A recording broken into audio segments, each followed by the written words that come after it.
Swimming pool ನಲ್ಲಿರೋ ಆ ವ್ಯಕ್ತಿ ಟೈಗರ್ಗೆ ತನ್ನ ಅಸಲಿ ಆಟ ತೋರ್ಸೋದಕ್ ರೆಡಿ ಆಗ್ತಿದ್ರೆ, ಈ ಕಡೆ ಪ್ರಣವ್ ಸಾಮ್ರಾಟ್ಗ್ ಮಾಡಿರೋ ಅವಮಾನದ ಬಗ್ಗೆ ಗೊತ್ತಾಗಿ ಡಿಕೆಗೆ ಅವನನ್ನ ಸುಟ್ ಹಾಕುವಷ್ಟು ಕೋಪ ಬಂತು. ಪ್ರಣವ್ ಕಮಿನ್ ಅಂತ ಡಿಕೆ ಕಿರ್ಚ್ಕೊಂಡ. ಅವನ್ ಆರ್ಡರ್ ಮಾಡಿದ ನೆಕ್ಸ್ಟ್ ಮೂಮೆಂಟೇ ಡಿಕೆ ಒಂದೇ ಏಟ್ಗೆ ಟೇಬಲ್ಲೇ ಮುರಿದೋಗೋ ತರ ಕುಟ್ಟಿ, ಯಾರನ್ನ ಕೇಳಿ ಸಾಮ್ರಾಟ್ ಸರ್ ಚೆಕ್ನ ಹರ್ದೆ ಅಂತ ಕಿರ್ಚ್ದ. ಅವನು ಸಾಮ್ರಾಟ್ನ ಸರ್ ಅಂತ ಕರೆದಿದ್ನ ಪ್ರಣವ್ ಗಮನಿಸ್ಲಿಲ್ಲ. ಸರ್, ಇವನ್ ತಂದಿದ್ದು ಫೇಕ್ ಚೆಕ್ ಸರ್, ನಾನೇ ಚೆಕ್ ಮಾಡಿ ನೋಡಿದೀನಿ, ನನ್ನನ್ನ ಯಾಮರ್ಸೋದಕ್ ನೋಡ್ದ, ಅದಕ್ಕೆ ಹರಿದ್ ಬಿಸಾಕಿದೀನಿ ಅಂತ ಸತ್ಯ ತಲೆ ಮೇಲೆ ಹೊಡೆದಾಗೆ ಹೇಳ್ದ. ಡಿಕೆ ಕೈಲಿರೋ ಕಡ್ಗನ ಒಂದು ರೌಂಡ್ ತಿರುಗಿಸಿ, ಹೌದಾ ಫೇಕ್ ಚೆಕ್ಕ, ನೀನ್ ಚೆಕ್ ಬೇರೆ ಮಾಡಿದ್ಯಾ ಅಂತ ತಿರ್ಗಾ ಕ್ವೆಶ್ಚನ್ ಮಾಡಿದಾಗ ಪ್ರಣವ್ ಸ್ವಲ್ಪ ನರ್ವಸ್ ಆದ. ಸರ್, ನಾನು ನಿಮ್ಮ ಹತ್ರ ಸುಳ್ಳ್ಯಾ ಕೇಳಲಿ, ನಾನು ಹೇಳ್ತಿರೋದು ನಿಜಾನೇ, ಇವನು ದೊಡ್ಡ ಫ್ರಾಡ್ ಸರ್, ಇವನ್ ಏನಾದ್ರೂ ಹೇಳಿದ್ರೆ ನೀವು ನಂಬೇಡಿ ಸರ್. ಏಯ್ ಕತ್ತೆ ಬಡವ ರಾಸ್ಕಲ್, ಅದೆಷ್ಟು ಸುಳ್ಳು ಹೇಳ್ತೀಯೋ? ಸಾಮ್ರಾಟ್ ತಂದಿದ್ ಯಾರ್ ಚೆಕ್ಕು ಅಂತ ಗೊತ್ತಾ? ಅಕ್ರಮ್ ಸರ್ದು. ಅಕ್ರಮ್ ಹೆಸರು ಕೇಳ್ತಿದ್ದಂಗೆ ಪ್ರಣವ್ಗೆ ತಲೆ ಮೇಲೆ ಸಿಡ್ಲು ಬಡ್ದ ಹಾಗಾಯ್ತು. ಸರ್, ಏನ್ ಹೇಳ್ತಾ ಇದ್ದೀರಾ ನೀವು? ಇವತ್ತು ಅದ್ ಯಾವ ಮಗಳಲ್ಲಿ ಎದ್ ಬಂದಿದ್ಯೋ ಏನೋ, ನೀನ್ ಚೆಕ್ ಹರ್ದಾಕಿರೋ ವಿಷಯ ಅಕ್ರಮ್ ಸರ್ಗೆ ಇನ್ನೂ ಗೊತ್ತಾಗಿಲ್ಲ. ಒಂದ್ ವೇಳೆ ಗೊತ್ತಾಗಿದ್ದಿದ್ರೆ ತಲೆ ಕೆಳಗ್ ಮಾಡಿ ನೇತ್ ಹಾಕಿ ಚರ್ಮ ಸುಲಿತಿದ್ರು. ಪ್ರಣವ್ಗೆ ಅದನ್ನ ಇಮ್ಯಾಜಿನ್ ಮಾಡ್ಕೊಂಡೆ ಚಳಿ ಜ್ವರ ಬಂದ ಹಾಗಾಯ್ತು. ನಿಂತಲ್ಲೇ ನಡುಗ್ತಾ ಇದ್ದ. ಸಾಮ್ರಾಟ್ಗೆ ಅವನ ಅವಸ್ಥೆ ನೋಡಿ ನಗು ಬರ್ತಿತ್ತು. ಡಿಕೆ ಡೀಪಾಗಿ ಉಸಿರೆಳ್ಕೊಂಡು, ಹಾ ಆಗಿದ್ದಾಗಿದೆ, ಈಗೊಂದ್ ಕೆಲ್ಸ ಮಾಡು, ಅಲ್ಲಿರೋ ಟೇಪ್ ತಗೊಂಡು ನೀನ್ ಹರ್ದಿರೋ ಚೆಕ್ನ ನೀನೇ ಎಣ್ಸು ಅಂದ. ಸರ್, ಏನ್ ಹೇಳ್ತಾ ಇದ್ದೀರಾ? ಅಷ್ಟೊಂದ್ ಪೀಸ್ನ ಅಣ್ಸೋಕಾಗುತ್ತಾ? ಪ್ರಣವ್ ಕಕ್ಕಾಬಿಕ್ಕಿಯಾಗಿರೋ ಕಾಗೆ ತರ ಆಗೋದ. ಮರೇ, ಅಷ್ಟೊಂದ್ ಪೀಸ್ ಮಾಡಿ ಬಿಸಾಕೋಕಾಗುತ್ತೆ ಅಂದ್ಮೇಲೆ ಅಣ್ಸೋಕೂ ಆಗ್ಬೇಕಲ್ವಾ?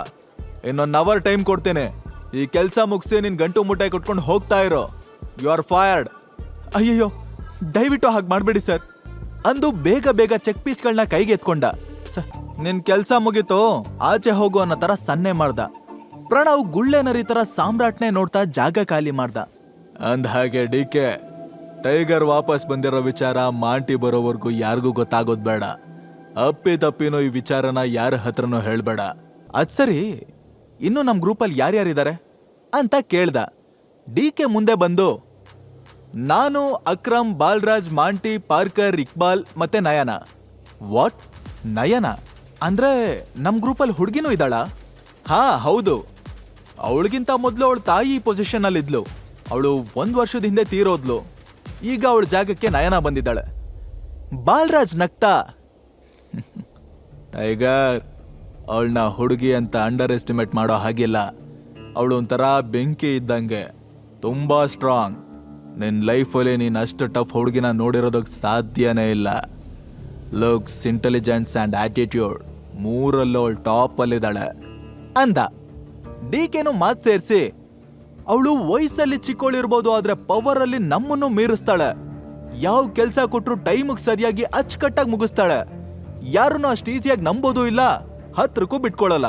She is very strong. ಅವ್ರು ಹೇಳಿದ್ ಕೇಳಿ ಸಾಮ್ರಾಟ್ಗೆ ಒಂದ್ ವಿಷಯ ಅಂತೂ ಅರ್ಥ ಆಯ್ತು. ತಾನೇ ಟೈಗರ್ ಅಂತ ಹೇಳಿ ಅವಳನ್ನ ಒಪ್ಸೋದು ಸಿಕ್ಕಾಪಟ್ಟೆ ಕಷ್ಟ ಇರುತ್ತೆ ಅಂತ. ಬಟ್ ಸಾಮ್ರಾಟ್ಗೆ ಈ ಜರ್ನಿ ಥ್ರಿಲ್ಲಿಂಗ್ ಅನ್ನಿಸ್ತು. ಸೊ ನೆಕ್ಸ್ಟ್ ಬರೋ ಎಲ್ಲ ಚಾಲೆಂಜಸ್ನ ಅವ್ನು ಫೇಸ್ ಮಾಡೋದಕ್ಕೆ ರೆಡಿ ಆದ. ನಯನನ ಮೀಟ್ ಮಾಡ್ಬೇಕು ಅನ್ನೋ ಕ್ಯೂರಿಯಾಸಿಟಿ ಇನ್ನೂ ಜಾಸ್ತಿ ಆಯ್ತು. ಡಿಕೆ ಮಾತಾಡ್ತಾ, ಟೈಗರ್, ನೀನು ಆದಷ್ಟು ಬೇಗ ಅವಳನ್ನ ಮೀಟ್ ಮಾಡಬಹುದು, ಬಟ್ ಅವಳು ನಿಮ್ಮನ್ನ ಮೀಟ್ ಮಾಡೋದಕ್ಕೆ ಒಪ್ತಾಳೋ ಇಲ್ವೋ ಗೊತ್ತಿಲ್ಲ ಅಂದ. ಕೊನೆಗೆ ಡಿಕೆ, ಓಕೆ ಟೈಗರ್, ಇವಾಗ ನಿಮ್ಗೆ ಎಷ್ಟು ಅಮೌಂಟ್ ಬೇಕು ಅಂತ ಹೇಳು, ನಾನ್ ಕೊಡ್ತೀನಿ. ಆಮೇಲೆ ನಾನು ಅಕ್ರಮ್ಗೆ ಹೇಳಿ ಇನ್ನೊಂದು ಚೆಕ್ನ ರೀಇಶ್ಯೂ ಮಾಡಿಸ್ಕೋತೀನಿ. ನನಗಿವಾಗ 1 ಕೋಟಿ ಕ್ಯಾಶ್ ಬೇಕು, ಮಿಕ್ಕಿರೋ 49 ಕೋಟಿನ ನನ್ನ ಹೊಸ ಅಕೌಂಟ್ಗೆ ಟ್ರಾನ್ಸ್ಫರ್ ಮಾಡ್ಬಿಡಿ.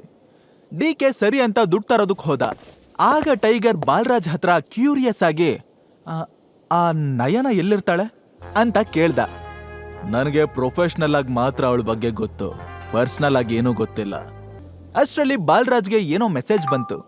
ಮೆಸೇಜ್ ಓದ್ದೋನೆ ಸಾಮ್ರಾಟ್ ಕಡೆ ತಿರುಗಿ, ಟೈಗರ್, ಅರ್ಜೆಂಟ್ ಆಗಿ ನಿನ್ಗೆ ಈಗ ಒಂದು ಕಾರ್ ಬೇಕು, ಇಲ್ಲಿಂದ ಸೀದಾ ಗ್ಲೋಬಲ್ ಮೋಟಾರ್ಸ್ಗೆ ಹೋಗು. ನಾನು ಮ್ಯಾನೇಜರ್ಗೆ ಹೇಳಿರ್ತೀನಿ, ನಿನ್ನ ಕಾರ್ ರೆಡಿ ಇರುತ್ತೆ. ನೀನಲ್ಲಿ ದುಡ್ಡು ಗಿಡ್ ಏನು ಕೊಡೋದು ಬೇಡ, ನಾನು ಕೊಡ್ತೀನಿ. ಆಮೇಲೆ ನೀನು ಅಧಿಕಾರಕ್ಕೆ ಬಂದ್ಮೇಲೆ ಡಬಲ್ ಅಮೌಂಟ್ ವಾಪಸ್ ಕೊಡುವಂತೆ ಅಂತ ಅವ್ನು ಬೆಂತಟ್ ಹೇಳ್ದ. ಯಾಕೋ ಗೊತ್ತಿಲ್ಲ, ಸಾಮ್ರಾಟ್ಗೆ ಬಾಲ್ರಾಜ್ ಕ್ಯಾರೆಕ್ಟರ್ ಒಂಥರಾ ಇಷ್ಟ ಆಗ್ತಿತ್ತು. ಅಷ್ಟರಲ್ಲಿ ಡಿಕೆನು ದುಡ್ಡು ತಗೊಂಡ್ ಬಂದ. ಸಾಮ್ರಾಟ್ ಇದನ್ನ ತಗೊಂಡು ಶೋರೂಮ್ ಕಡೆ ಹೊರಟ. ಶೋರೂಮ್ ಮ್ಯಾನೇಜರ್ ಡೋರ್ ಹತ್ರ ನಿಂತ್ಕೊಂಡು ಅವನಿಗೋಸ್ಕರನೇ ವೇಟ್ ಮಾಡ್ತಾ ಇದ್ದ. ಬಾಲರಾಜ್ ಆರ್ಡರ್ ಮಾಡಿದ್ದ ಅಂದ್ರೆ ಸುಮ್ನೆನಾ? ಅವನು ಸಾಮ್ರಾಟ್ನ ನೋಡಿದ ಕೂಡ್ಲೆ, ಸರ್, ನೀವು ಸಾಮ್ರಾಟ್ ಸರ್ ಅಲ್ವಾ? ಹಾ ಹೌದು, ನಾನೇ. Sir please come with me ಅಂತ ಹೇಳ್ತಾ ಸಾಮ್ರಾಟ್ನ ಒಳಗಡೆ ಕರ್ಕೊಂಡು ಹೋದ. ಈಗ ಸಾಮ್ರಾಟ್ ಕಣ್ಮುಂದೆ ಕಾಸ್ಟ್ಲಿ ಕಾರ್ಗಳ ದೊಡ್ಡ ಲೈನೇ ಇತ್ತು. ಅದ್ರ ಮಧ್ಯೆ ಒಂದು ಹಳೆ ಗುಜ್ರಿ ಕಾರ್ ನಿಂತಿತ್ತು. ಮ್ಯಾನೇಜರ್ ಅದನ್ನ ತೋರಿಸಿ, ಸರ್ ಇದೇ ನಿಮ್ ಕಾರು ಅಂದ. ಬಟ್ ಸಾಮ್ರಾಟ್ ಕನ್ಫ್ಯೂಸ್ ಆಗೋಕ್ಕೂ ಟೈಮ್ ಕೊಡ್ದೆ ಡೋರ್ ಓಪನ್ ಮಾಡಿ ತೋರಿಸ್ತಾ. ಅದ್ರ ಇಂಟೀರಿಯರ್ ನೋಡಿ ಅವನ್ಗೆ ನಿಂತಲ್ಲೇ ಸ್ವರ್ಗ ರಪ್ ಅಂತ ಕಣ್ಮುಂದೆ ಬಂದ ಹಾಗಾಯ್ತು. ಆಕ್ಚುಲಿ ಆ ಕಾರ್ ಎಲ್ಲ ಕಾರ್ಗಿಂತ ಕಾಸ್ಟ್ಲಿದಾಗಿತ್ತು. ಬಟ್ ಹೊರಗಿಂದ ನೋಡಿದ್ರೆ ಗುಜ್ರಿಗೂ ಲಾಯಕ್ಕಿಲ್ದೇ ಇರೋ ಹಳೆ ಕಾರ್ ತರ ಕಾಣಿಸ್ತಿತ್ತು ಅಷ್ಟೇ. ಸಾಮ್ರಾಟ್ ಐಡೆಂಟಿಟಿ ರಿವೀಲ್ ಆಗೋವರೆಗೂ ಹೀಗೆಲ್ಲ ಮಾಡ್ಲೇಬೇಕಲ್ಲ. ಸರ್ ಇದು ನಿಮ್ಗಿಷ್ಟ ಆಯ್ತಾ? ನಾನ್ ಪೇಪರ್ಸ್ ರೆಡಿ ಮಾಡ್ಲಾ ಅಂದಾಗ ಸಾಮ್ರಾಟ್ ಎಕ್ಸೈಟ್ಮೆಂಟ್ ಅಲ್ಲೇ ತಲೆ ಆಡಿಸ್ತಾ. ಅಷ್ಟರಲ್ಲಿ ಹಿಂದೆಯಿಂದ ಒಂದ್ ಲೇಡಿ ವಾಯ್ಸ್ ಕೇಳಿಸ್ತು. Hello, excuse me. ಸಾಮ್ರಾಟ್ ಹಿಂದೆ ತಿರುಗಿ ನೋಡ್ದವನು ಸರ್ಪ್ರೈಸ್ ಆಗಿ ಅಲ್ಲೇ ನಿಂತ್ಬಿಟ್ಟ. ಯಾಕಂದ್ರೆ ಅವಳು ಬೇರೆ ಯಾರೂ ಅಲ್ಲ, ಸಾನ್ಯಾ ಫ್ರೆಂಡ್ ಚೈತ್ರಾಲಿ ಆಗಿದ್ಲು. ಅವತ್ತು ಅಕ್ರಮ್ ಪಾರ್ಟಿಲಿ ಚೈತ್ರಾಲಿ ಸಾನ್ಯಾ ಜೊತೆ ಮಾತಾಡೋದನ್ನ ಸಾಮ್ರಾಟ್ ನೋಡಿದ್ದ. ಡೈರೆಕ್ಟ್ ಆಗಿ ಅವನ ಜೊತೆ ಮಾತಾಡದೇ ಇದ್ರು ಆಗಾಗ ಚೈತ್ರಾಲಿ ಸಾಮ್ರಾಟ್ನ ಅನುಮಾನದಿಂದ ನೋಡ್ತಾ ಇದ್ಲು. ಸಾಮ್ರಾಟ್ ಎಲ್ರೂ ಮುಂದೆ ತೋರಿಸ್ಕೊಳ್ಳೋಷ್ಟು ಸಾಧಾರಣ ವ್ಯಕ್ತಿ ಅಲ್ಲ ಅಂತ ಅವಳಿಗೆ ಅವತ್ತಿಂದನೇ ಡೌಟ್ ಸ್ಟಾರ್ಟ್ ಆಗಿತ್ತು. ಹಾಯ್ ಸಾಮ್ರಾಟ್, ನೀನ್ ಕಾರ್ ತಗೊಳ್ಳೋದಕ್ ಬಂದ್ಯಾ? ಯಾವ ಕಾರು? ಸಾಮ್ರಾಟ್ ಅವಳನ್ನ ಇದೇ ಫಸ್ಟ್ ಟೈಮ್ ನೋಡ್ತಿರೋದು ಅನ್ನೋ ತರ ಡ್ರಾಮಾ ಮಾಡ್ತಾ, ನೀವ್ಯಾರು ಗೊತ್ತಾಗ್ಲಿಲ್ಲ ನನ್ಗೆ ಅಂದ. ನಾನ್ ಗೊತ್ತಾಗ್ಲಿಲ್ವಾ? ನಾನು ಚೈತ್ರಾಲಿ, ನಿನ್ ಹೆಂಡತಿ ಸಾನ್ಯಾ ಫ್ರೆಂಡ್. ಚೈತ್ರಾಲಿ ಕಾಲ್ ಮಾಡೋದಕ್ ಮುಂದಾದ್ಲು. ತಕ್ಷಣ ಸಾಮ್ರಾಟ್ಗೆ ಎದೆ ಜಲ್ ಅಂತು. ಹೇ ನೋ, ಸುಮ್ನೆ ಯಾಕೆ ಕಾಲ್ ಮಾಡಿ ಅವಳನ್ನ ಡಿಸ್ಟರ್ಬ್ ಮಾಡ್ತೀಯ? ನಿನಗೆ ನನ್ನಿಂದ ಏನಾದ್ರೂ ಕೆಲಸ ಆಗ್ಬೇಕಿದ್ರೆ ಹೇಳು, ನಾನ್ ಮಾಡ್ಕೊಡ್ತೀನಿ. ಸಾಮ್ರಾಟ್ ಸಾನ್ಯನ್ ಹೆಸರು ಕೇಳಿದ್ರೇನೆ ಭಯ ಬೀಳೋದ್ ನೋಡಿ ಚೈತ್ರಾಲಿ ಮುಖದಲ್ಲಿ ನಗು ಬಂತು. ಹೀಗ್ ದಾರಿಗ್ ಬಾ, ಐ ವಾಂಟ್ ಎ ಟ್ರೀಟ್. ನೀನ್ ನನಗ್ ಟ್ರೀಟ್ ಕೊಡಿಸ್ಬೇಕು. ರೆಫ್ಯೂಸ್ ಮಾಡಿದ್ರೆ ಏನಾಗುತ್ತೆ ಅಂತ ಗೊತ್ತು ತಾನೆ? ನಿನ್ ಹೆಂಡತಿ ಕ್ಲೋಸ್ ಫ್ರೆಂಡ್ ನಾನು, ನೆನಪಿರ್ಲಿ ಅಂತ ಹೇಳಿ ಅವಳೆ ಕಾರ್ಡ್ ಅವ್ರು ತೆಗೆದು ಕೂತ್ಕೊಂಡ್ಲು. ನೆಕ್ಸ್ಟ್ ಮೂಮೆಂಟೇ ಮ್ಯಾನೇಜರ್ ಪೇಪರ್ಸ್ ತಂದು ಸಾಮ್ರಾಟ್ ಕೈಲಿ ಸೈನ್ ಮಾಡಿಸ್ಕೊಂಡು ಕೀ ಕೊಟ್ರು. ಸಾಮ್ರಾಟ್ ಪ್ರೊಸೀಜರ್ ಎಲ್ಲ ಮುಗಿಸಿ ಕಾರ್ ಹತ್ತದ. ಚೈತ್ರಾಲಿ ಸ್ಟೇಟಸ್ ತಕ್ಕಂತೆ ಟ್ರೀಟ್ ಕೊಡಿಸ್ಬೇಕು ಅಂದ್ರೆ ಲಕ್ಸುರಿಯಸ್ ಹೋಟೆಲ್ಗೆ ಹೋಗ್ಬೇಕಿತ್ತು. ಒಂದ್ ವೇಳೆ ಅವಳಿಗೆ ಟ್ರೀಟ್ ಇಷ್ಟ ಆಗದೆ ಇದ್ರೆ ಸಾನ್ಯಾ ಹತ್ರ ಚಾಡಿ ಹೇಳ್ತಾಳೆ. ಇದೆಲ್ಲ ಅಂದಾಜ್ ಮಾಡಿನೇ ಸಾಮ್ರಾಟ್ ಗೋಲ್ಡನ್ ಲೋಟಸ್ಗೆ ಕರ್ಕೊಂಡು ಹೊಟ್ಟ. ಹೋಟೆಲ್ ರೀಚ್ ಆಗಿ ಕಾರ್ ಪಾರ್ಕ್ ಮಾಡ್ತಿದ್ದಂಗೆ ಸಾಮ್ರಾಟ್ ಫೋನ್ ರಿಂಗ್ ಆಯ್ತು. ಅದು ಅಕ್ರಮ್ ನಂಬರ್ ಆಗಿತ್ತು. ಹಲೋ, ಹೇಳಿ ಅಂಕಲ್. ಹಾ ಟೈಗರ್, ನಿನ್ ಕಾರ್ ನಮ್ ಹೋಟೆಲ್ ಒಳಗಡೆ ಬಂದಿದ್ ನೋಡ್ದೆ. ಏನ್ ವಿಷಯ? ನನ್ ಜೊತೆ ಮಾತಾಡೋದಿತ್ತ?